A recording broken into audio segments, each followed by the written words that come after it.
Topic group 2, pretreatment and conversion. This is where all the cool kids hang out. How do you make stuff from biomass, basically? And I've listed all the researchers that have contributed to the presentations here and the work that goes into it. And originally, Katie was supposed to be in blue because Katie's the glue that holds topic group 2 together. So there you go. Okay, I'm going to go very fast, and this is going to be an even more high-level overview than intended. We're going to bring some time back that Ian stole from me. And tell you a bit about topic group 2. So as I said, topic group 2, pretreatment and conversion, looks at how we take in the biomass feedstocks, such as the ones we heard about earlier this morning. In this project, we have focused mostly on miscanthus, willow, and waste materials, and turn it into useful things. We have focused almost exclusively on non-energy products in the hub, so fuels, chemicals, and materials. Debatable how you classify hydrogen as an energy vector or not. Or a chemical. I'm a chemical engineer. I think of it as a chemical. So, and so this sort of fits quite firmly into the middle of the hub structure. We also had several case studies. I've put up case study 2 just as an example of the type of thing that we were looking at. So how you take energy crops or forest residues, convert them with ionic liquids, which are special magic pixie dust that separate out the biomass components. I'll mention those briefly in a moment. And then convert those into fuels and chemicals, and even further into value-added products. So we're looking at feeding into more of a bio-based economy within the UK. And I'm very big on motivation. You know, why do we do these things? And I think about this a lot, and my thinking on it changes a lot over time. I think there's a big opportunity at the moment within biorefining, or the production of fuels and materials from biomass, because of the electrification of vehicles. So this sort of takes a lot of pressure off of us. Historically, we've spent the last 50 years, off and on, attempting to turn a tree into bioethanol. And the success has been, you might charitably say, limited. And that is basically because the economic argument for turning a tree into ethanol is not very compelling. It is right now, incidentally. If you had one of those facilities operating, you would be extraordinarily wealthy right now. A year ago, you would have been losing money. But right now, you'd be making it hand over fist. And this is the biggest problem, of course, in looking at competing with the petrochemical industry, is that they set all of the prices. And so the value of a biofuel is set by the current cost of oil and gas. And that is a very, very unfortunate situation to be in. There's no price control. In addition to fossil fuels and petrochemicals, there are other bio-based processes that are out there right now, of course, operating at an immense scale. The pulp and paper industry has been running for the past 150 years. They are the 5th leading source of air pollution on the planet.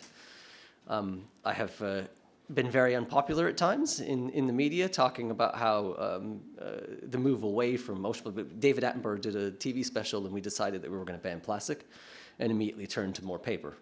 And I was like, wait, seriously? How is this better? The environmental impact of paper packaging is 5 times the environmental impact of plastic packaging. So yeah, you can't see it floating in the ocean, but that's because all the air pollution happened at source.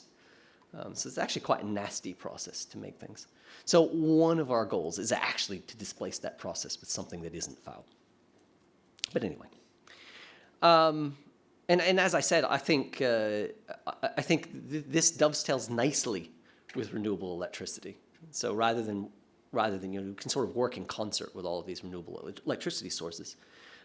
You can have solar, you can have wind, you can have biomass, you can have whatever. But it's very difficult to turn an electron into, this. It's not easy. You can't turn sunlight into this very easily. And I do think that there's a silver lining. This last point in the bottom right, I love this. I've been saying this for about 10 years. And right now, it's very true. So you look at the price of sugar, for example. Tracks the price of natural gas perfectly because of fertilizer input is the biggest cost input into that process.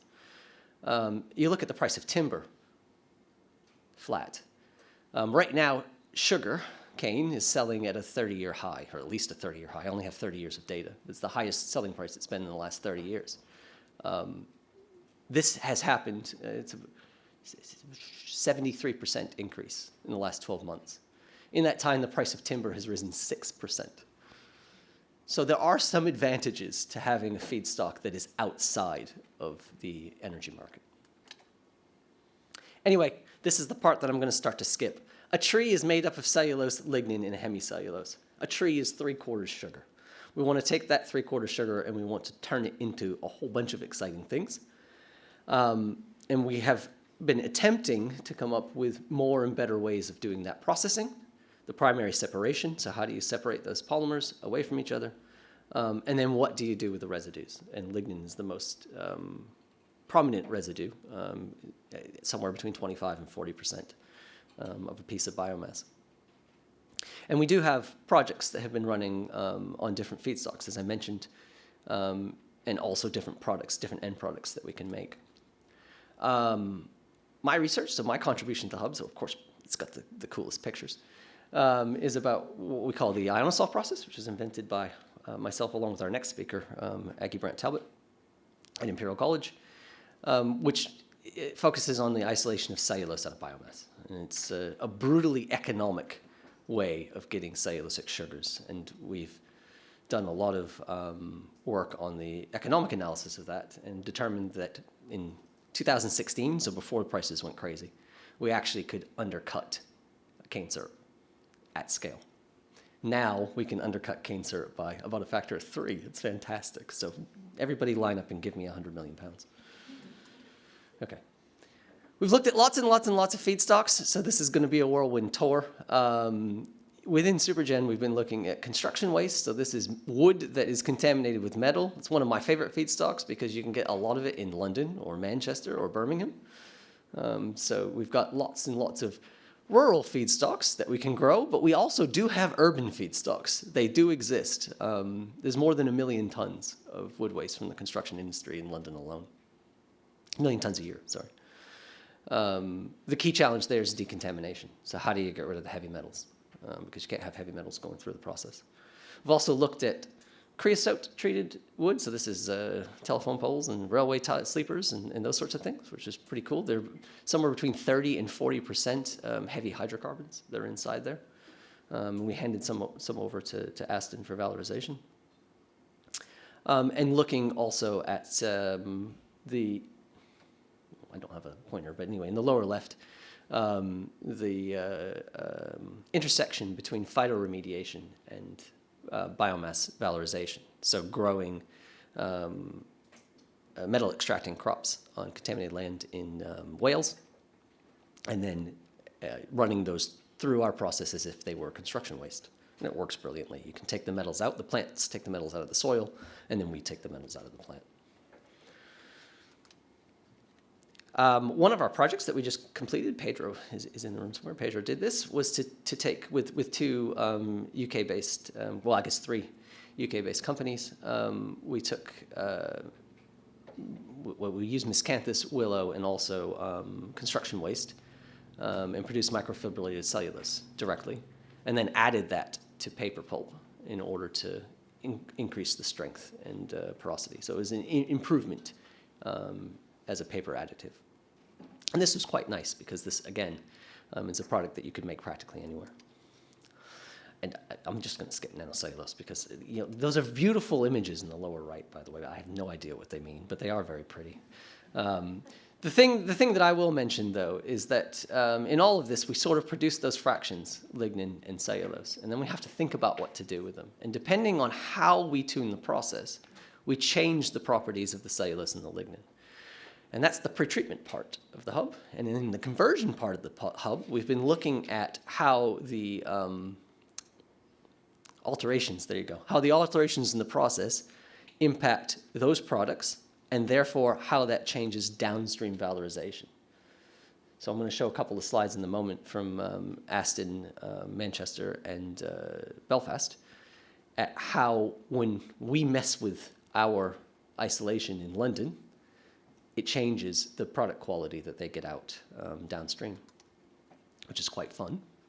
I saw Tony came in here a moment ago, so I'm going to be hugely embarrassed talking about fast pyrolysis. Well, there he is in front of him. But anyway, fast pyrolysis is a process in order to take biomass feedstocks and basically liquefy them. At Aston, they've been looking at low and high ash feedstocks, and same things that we've been putting through the extraction process, and also lignin that we produced as a byproduct from our cellulose production. There's a pretty cool work from Scott Banks on looking at how you blend those different feedstocks together so that you can get a consistent yield and quality of bio oil. And I honestly can't take you through this. It's a good thing we don't have time, because this probably take about 20 minutes to describe everything that's in here. But what Scott was trying to do was to get a fairly consistent chemical composition of his bio oil. So what we want is we want all of those bars from the mixtures that are on the right-hand side to look like the raw miscanthus, which is the second line. And so the goal there was to try and get sort of the same oil out all the time. This is quite ambitious, but to be honest, the petrochemical industry has been dealing with this also. Seasonal variations in petroleum also cause issues like this. This is the aforementioned work with taking lignin from our process and running it through the pyrolysis. And Scott did a tremendous amount of characterization on just exactly what chemical compounds are coming out. And this is for sustainable aviation fuels, I forgot to mention. And one thing that I would highlight is the polycyclic aromatics. This is quite important. I mentioned creosote wood a moment ago. So this is also a preservative that pops up a lot in post-consumer waste. And so Scott did some work on varying both the conditions in pyrolysis and also, as I mentioned, the conditions that we had used in our feedstocks. So this is what happens when he changes temperature during the fast pyrolysis of lignin. At higher temperatures, he gets more oxygenated compounds out, or more phenols, out, fewer aldehydes. So this is a heavier oil that you get out. And you can kind of see the same effect when we overtreat our wood samples. And so this is actually quite a nice illustration that we can take the upstream process and condition it so that the downstream process can produce a more consistent product. I actually think this is quite an impressive accomplishment. I was really surprised at how well that worked. And finally, this is sort of the futuristic sci-fi portion of the program, photocatalytic biomass reforming. So the primary aim here is to valorize biomass directly using sunlight. And this work mostly from Nathan Skillen and Helen Daly. Nathan can't be with us today because there's a stork circling over his home as we speak. And so he's anxiously awaiting for it to land, if it hasn't already. And in the photoreforming, what they do is they use photocatalysts, especially titanium dioxide, in order to convert cellulose or lignin into hydrogen and other stuff. And so it feeds in quite nicely to the hydrogen production vector. And not surprisingly, what we have been looking at is how the pretreatment or how the biomass fractionation process influences the photocatalysis downstream. And we've been looking at that on both. I only got the slide late, so it's not in here, but we've been looking at that on both cellulose to hydrogen production, which is in the upper right, and also lignin to hydrogen production. And you can again see quite a nice trend where the higher purity cellulose you get, the lower purity lignin you get, the less hydrogen you can produce. So there's something of a trade-off in terms of which fraction you're going to use to produce hydrogen versus how much sugar you want to get out of the upstream process. And so with that, I've taken you through a faster than expected tour of topic group 2. We have had a couple of rapid response projects that we're going to talk about at the moment from some of our hub affiliates. And there's Agi Brandt Talbot from Imperial College who's going to tell us about making carbon fibers from lignin.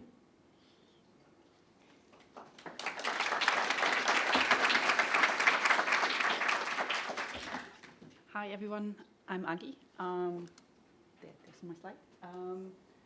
I'm a lecturer in the Department of Chemistry at Imperial, and I was awarded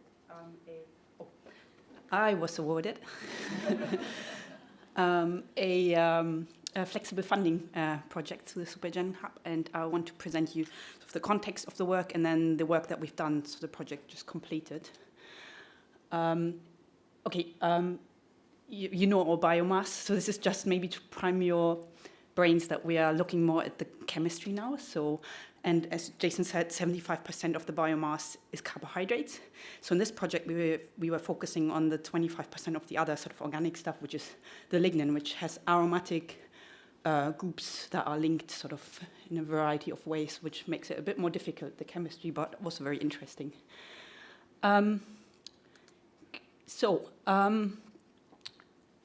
What we wanted to do with the project is to link in with the ionosolve process that Jason mentioned, and is core of one of the sort of working groups for the Superenergy Bioenergy Hub. And so this is the process. Jason had a slightly different diagram for it. So there's now a pilot plant, which we were lucky to visit in May and for the opening. So that's me next to the lignin precipitation tank. And so what happens basically is that we can take biomass, and what we've done over the years is to show that really is flexible. So we can take lots of different biomass, cook it or sort of heat treat it with an ionic liquid water mixture, and then we get a cellulose out and a lignin powder. And then we can sort of like change the water content, and then we change it back and cycle the ionic liquid sort of back to do a new batch of biomass. And so the question is, as Jason also mentioned, is what do we do with those outputs? They are obviously cellulose and lignin, but they're not exactly the same cellulose and lignin that you get from other processes, for example, the Kraft process or the sulfite pulping process. To be honest, that's sort of like, if you're sort of thinking from a commercial perspective, it's very interesting and exciting, but also daunting, because what are you going to select? And especially if you've sort of got that platform technology, what are you going to select? What are you going to select first? Here are some ideas, and I'm going to focus on the lignin, of course. And when I was sort of thinking, what can we do with the lignin, I came across that there are sort of some people thinking about lignin. There has been some prior work about converting lignin into carbon fibers.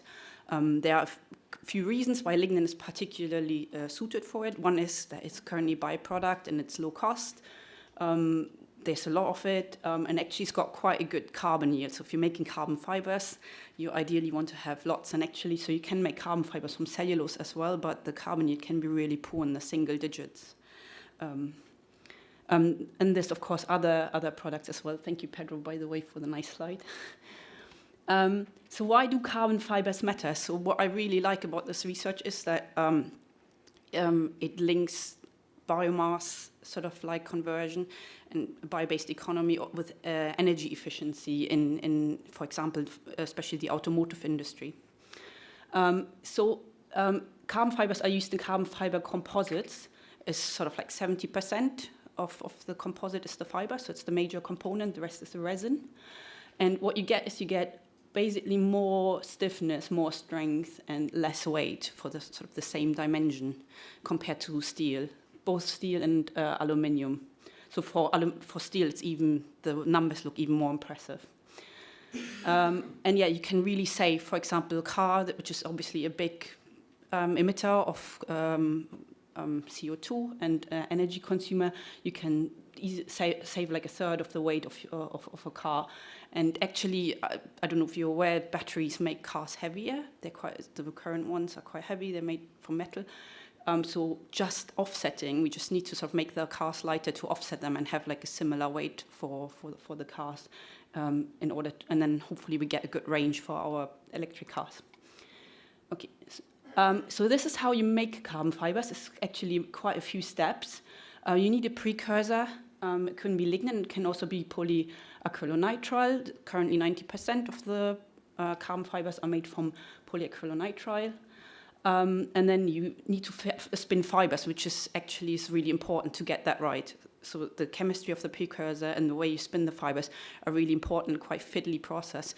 And one thing that I found when going into the field is that the industry keeps a very tight lid on what they're doing. So there's some really high performance carbon fibers, and no one talks about it, no one publishes about it, like how they're actually managing to do that. So we have to sort of learn a bit in the dark in that respect. Then there's a stabilization step to make sure that the fiber retains its shape. And then we carbonize to basically get rid of all the elements that are not carbon. And then to make the composite, there's some surface treatment. Then we add the resin, and then we can mold the sort of like those fiber mats with the resin on it into any shape we want, which is actually a really nice way of making really complex shapes. The issues are the fibers are expensive. It's both the precursor and the high energy consumption. Fossil-based, the industry is really aware. They would like to sell themselves as sustainable because of the light weighting, but they know when people actually look at the chemistry that they're really not sustainable. Actually, when looking at some of the production routes, there are some really nasty chemicals used. Acrylonitrile is a carcinogen. DMF is a reproductive toxin. When you carbonize, you get hydrogen cyanide, which is a very, very potent toxin for us. So it's a very challenging process to make polyacrylonitrile. Okay, so here are some the cost issues really. So despite there being issues with toxicity, the brake that is put on the carbon fiber market, because obviously the performance sounds absolutely amazing, is the cost. It's just not cost effective to put carbon fiber composites into cars. Steel is so much cheaper. And so here are some ideas of, you can see sort of where we are with the prices. And lignin has really especially if you're taking sort of those unmodified industrial lignins, can really make a sort of difference, half the price or even like go to a quarter of the price while getting a very good carbon yield. Okay, so what we've decided to do is mainly, I do work with solvents, so I guess I'm sort of like anyway a bit biased, but we decided to do solution spinning. So use two solvents to get our lignin into fiber form. You need two solvents. You need one that dissolves the lignin, and then you need one that doesn't dissolve the lignin so that you can basically draw the fiber shape. The nice thing about using a solvent-based process is that you don't need, the lignin does not need to melt. So as long as it's soluble, you can deal with it. Some issues that we found is because there's quite a few constraints, is that you can't always get all the polymers into solutions. You actually do need an additive, and it can be sometimes you want as much lignin as possible in your fiber. So, but like what people have found is that they need to add quite a lot of the fiber-forming polymer because lignin actually on its own likes to make powders and not fibers. And some of the solvents that have been used to actually dissolve lignin are expensive. Examples are here, so people have actually used ionic liquids before, but they are in the cost range of 20 pounds or euros per kilogram. And so the motivation for this research is to use maybe ionic liquids that are really low cost, are sort of like less than a pound per kilogram. And so we set out to do this, and we picked ionic liquids that are actually very similar to the one used in the ionosolve process, and then looked for a system where we can spin fibers. And it took us a while, but we did check that lignin really can't wet spin on its own, and you can see those kind of dots, and I don't know, it's not really filament. So we had to add an additive, and we found one that was compatible, so that was sort of dissolving in the ionic liquid's water solution, and that was polyvinyl alcohol. And we were quite happy with that choice because that is you can make it from bio-based sources. It's biodegradable, it's absolutely non-toxic, you can drink it if you want. And so we thought that's sort of like nice and sort of being green and sustainable. And so the solvent system now with the ionic liquid that isn't volatile and looks like it's not non-toxic, beyond being acidic. It's a really nice sort of greener system compared to the systems that are out there. And what was really pleasing to see is that the fibers that we got were really high quality, sort of round, smooth, windable.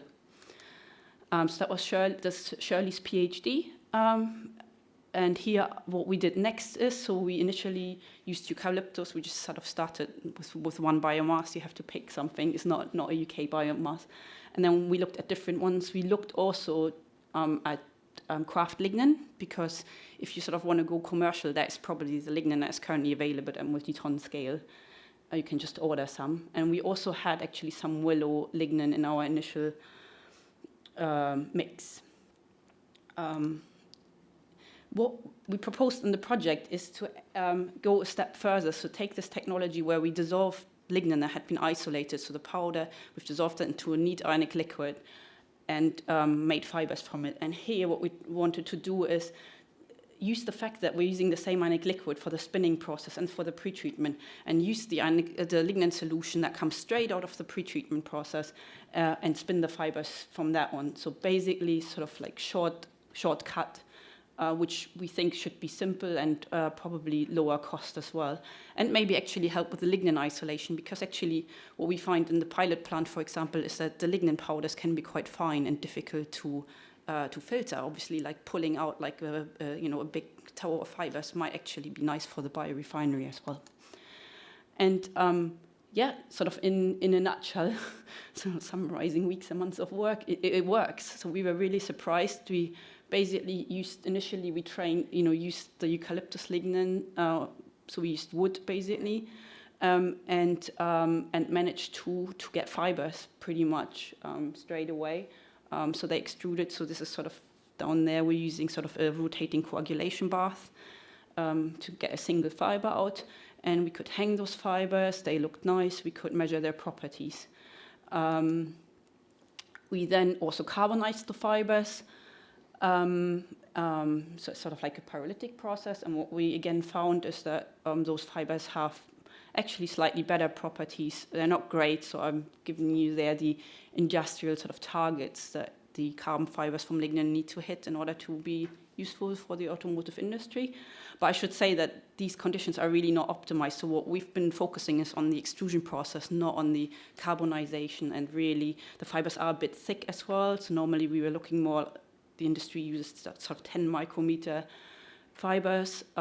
So my belief is that we can really improve on those material properties, and we should, we're currently just focusing on getting a cost-effective, robust spinning system that can take any lignin, and then we can sort of like work next on the properties. The other thing that we promised in the grant was in the proposal was to use miscanthus and willow, and we managed to do that as well. So this is the first time that we've used the grass biomass. So now we've used hardwood, softwood, and grass biomass to make lignin fibers and carbon fibers with our system. And willow works as well, direct spinning. And yeah, sorry, we need to sort of tidy up a bit. There was some contamination in the SEM, but principle look also very nice fibers here. As a side project, so that we filed a patent on this, so this is an outcome of the grant, so that this is really helpful. And as a side project, we also tidied this up as part of the grant, sort of like an extra, where we're replacing the polyvinyl alcohol with carbon nanotubes. We're only adding 4%, and we're getting these lignin carbon nanotube composites. They have a high carbon yield, so if you look in the top corner. And this is basically in preparation also for improving the graphitic strength. And that will hopefully tackle the next step that I was alluding to get the mechanical properties to a stage where the industry is happy with. And we decided to file a separate patent on that. So here is the summary. So we've achieved we can achieve the highest lignin content fibers for wet spinning. With a low-cost solvent. Our lignin is fully incorporated, so there's no leaching. The robustness with using different lignins, and now we've demonstrated it for UK Bioenergy feedstocks as well. And that direct spinning is really promising for a low-cost process material output from biorefiners directly. Thank you. that's just the acknowledgements. Sorry for that. Thank you. Good afternoon, everyone.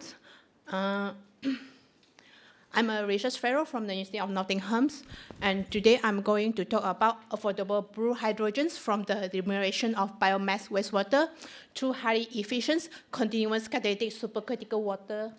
We're filming, so if you do this and look at that, Oh, it'll be all right. okay, water gasification.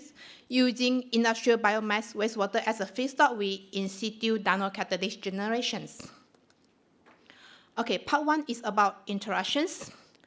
Supercritical water gasification, or we call it as SCWG, is an advanced gasification process that combines thermal decompositions and hydrolysis processes by using supercritical water as a medium for converting various wet biomass feedstock to syngas rich in hydrogens while minimizing char formations. This process has some advantages over other bioenergy generation approaches, such as direct combustion and conventional gasifications. First, it can provide energy saving by avoiding the need to pre-dry the feedstock. Second, it operates at lower temperature, range from 400 to 600 degrees Celsius. Third, it has shorter reaction times, range from minutes to seconds. And the last one is the gas composition is tunable by varying its operating conditions. Okay, this slide shows the main thermochemical SCWG reactions. The decomposition of organic compounds in supercritical water into syngas proceeds through three types of reactions. The first type is steam reforming reactions, whereby the organic compounds react with water to form CO2 or CO and hydrogens. The second type is water gasification reactions, whereby the CO reacts with water to form CO2 and hydrogens. The third type is methanation reactions, whereby the CO or CO2 reacts with hydrogen to form methane and water. The use of nanocatalysts in this process can help to promote water gasification reaction to generate hydrogen-rich syngas. However, conventional SCWG process has some complexity. First, it operates under high pressure and high temperature conditions. The pressure can be more than 500 degrees Celsius. Second, it has a difficulty to pump the slurry if solid biomass are used in the process. Therefore, most of the conventional SCWG process are operated in batch mode. And thus, the residence times can be very high, like hours. And in conventional SCWG process, feed-based catalyst is often used, and this we have the problem of catalyst deactivations and choking during operation under high temperatures. Therefore, we develop the solution to overcome those drawbacks. First, we use wastewater stream with high total dissolved solid as a feedstock, and this can avoid slurry pumping issues. Second, we use nanocatalysts in the process to create high surface area for gasification reactions, and we synthesize nanocatalysts in situ during the continuous process, and this can maximize catalyst efficiency, prevent performance drop, and create secondary product if revenue streams. And the use of nanocatalysts can reduce the operating temperature from 600 to 400 degrees Celsius. So the process that is developed combines supercritical water gasification and continuous hydrothermal synthesis of in situ nanocatalyst formations together in one process. And this process can produce hydrogen-rich syngas from different types of biomass wastewater feedstock. And at the same time, it can treat the wastewater by lowering its chemical oxygen demand and total organic carbon, and generate nanocatalysts as a secondary product. So in this process, under the supercritical conditions, it can completely hydrolyze and decompose the organic contents in the wastewater through a series of gasification reactions and convert it into syngas rich in hydrogens and a water product low in COD and TOC.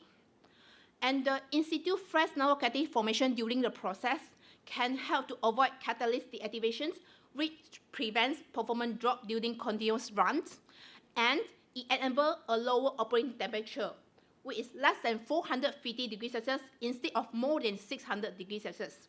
And this can reduce the overall capital and operating costs. In this process, different types of biomass wastewater with high organic content can be used as a feedstock. And these wastewater are largely generated each year, and they are available at low or zero or negative value all year round. Okay, this slide shows some example of potential feedstock for this process. This includes sewage sludge, black liquor, cheese, weeds, wastewater, olive wastewater, spent leaves, stillage, palm oil mill wastewater, dairy effluent, digestate, and vinasse. Okay, part 2 is about modeling and preliminary techno-economic analysis. We have performed an economic study to compare the capital and operating costs between continuous mode catalytic SCWG at 400 degrees Celsius and non-catalytic SCWG at 600 degrees Celsius by using Aspen Plus simulation software. And this figure shows the flow diagram of the process model developed by using wheat straw as a feedstock. And this slide shows the result of this economic study. When compared to catalytic SCWG at 400 degrees Celsius, non-catalytic SCWG at 600 degrees Celsius requires significantly higher heating costs. And the selection of high-grade heat-resistant and anti-corrosive tubing and fitting material, which is more costly. And thus, this leads to higher utility costs and higher capital and operating costs. Okay, now let's go to part 3, lab-scale experimental investigations. This slide shows the process flow diagram of our lab-scale system. Firstly, the precursor source to make the nanocatalyst is dissolved in biomass solutions, and then is pumped upwards into the reactor. On the other hand, the water is heated to its supercritical condition before it's pumped downwards into the reactor.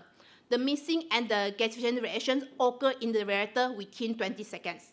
After that, the reactor effluent is cooled down and depressurized to ambient conditions before the separation of gas and liquid products occur in a gas-liquid separator. The gas composition in the gas product is measured in situ using an online gas analyzer. On the other hand, the liquid product is sent for centrifugation and acetone wash to recover the solid nanocatalyst. And after that, the liquid product is sent for TOC and COD analysis. We have tested our process with 3 wastewater. So the selected wastewater includes stillage, spandies, and olive oil wastewater. So all this wastewater was sourced from industry.